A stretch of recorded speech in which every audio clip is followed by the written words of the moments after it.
U.S. national debt hit $35 trillion. Unfathomable number. I've got 5 statistics putting that in perspective. I've got that and more coming up.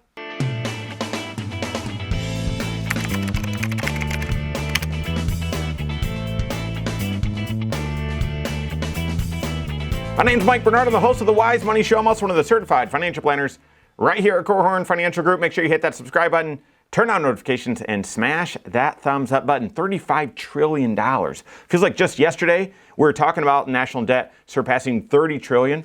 I remember when it passed $8 trillion. That was, earlier in my career. It's an unfathomable number, and it's hard to really grasp it. It feels like it's just unruly, and yeah, I'm concerned. I don't know if you are as well. At some point, it feels like there will be repercussions. Now, what action should you take in your personal financial life? I'll share that in a little bit. But first, 5 statistics to help put this amount of national debt, this recent milestone, put it into perspective. Stat number 1, I've shared this a few times, but the national debt is rising about $1 trillion every 100 days. Every 100 days. That is just a couple of months. We're increasing this debt level by approximately $1 trillion. And because of the rate of change, and it's growing exponentially. So I'd actually expect, unless something changes, that it will soon go from 100 days down to 90 days, down to 80 days, and so on. But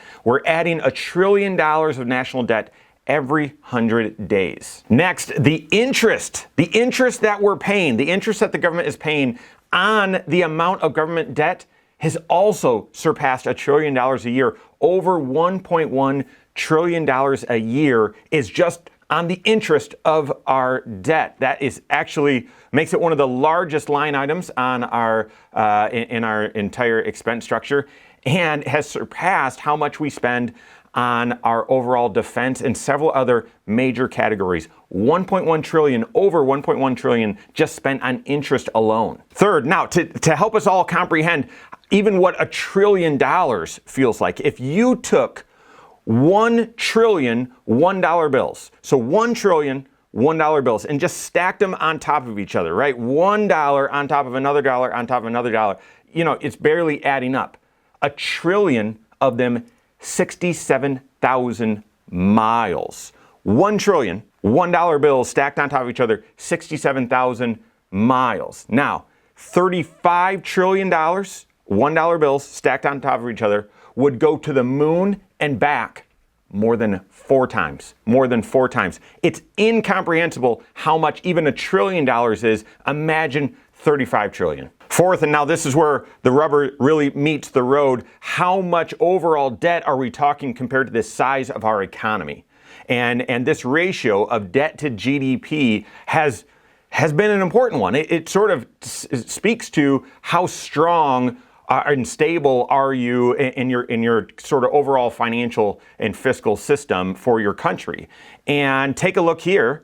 You can see obviously the trend is going higher. Just in 2000, our overall debt level, national debt compared to our GDP, was just 56%. Now, guys, it's over 122%. Projected, and I'm not going to share those here because I don't necessarily trust what the budget office projects, but they're saying it's going to continue to grow up into 167%, but still years out there in the future. I fear that could be much, much shorter. So the debt level, our overall national debt compared to the size of our economy, is now 1.2 times, 122% of our overall economy. And then fifth, speaking to the level of the debt compared to the economy, $35 trillion, our national debt, is equal to the economy of China, Germany, Japan, India, United Kingdom. I mean, large economies. When you think about the entire world, those are some of the largest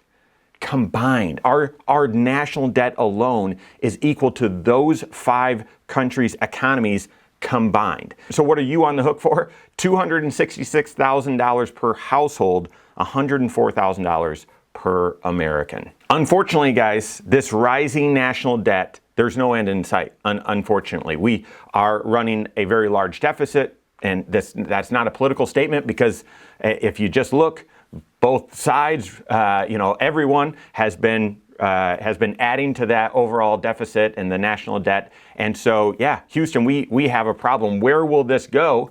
Many people fear that there could be a government debt bubble happening, and a debt spiral. There is also the concern of the U.S. losing the world reserve currency status. Of course, I've got those concerns as well. Hopefully, there's still enough time to course correct and things can level out due to some really difficult decisions, but hopefully we can get we can chart a new course, and we're not destined down this path. Now, for you personally, what can you do?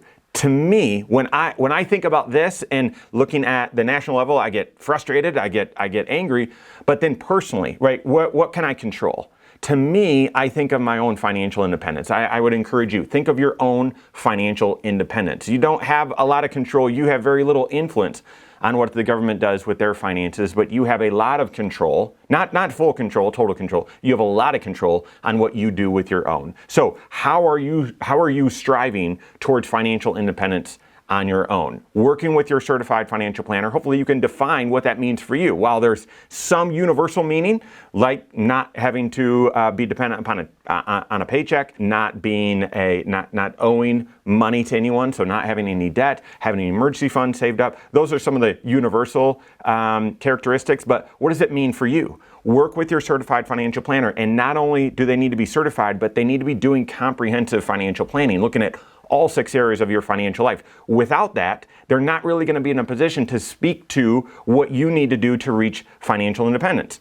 Present financial position, that's 3 bank account system, cash flow, it's emergency fund or cash reserve. Protection planning, that's where you're looking at the big financial risks. Again, if you're going to be financially independent and a big financial calamity occurs, do you have the resources? Do you have the structure? Have you transferred that risk so that financially all the progress you make doesn't come crumbling down? So protection planning, tax planning, how do you ensure that more of your hard-earned dollars don't go to Uncle Sam? They actually stay in your pocket. Investment planning, of course, saving up for that financial independence. You've got to invest those dollars wisely, prudently.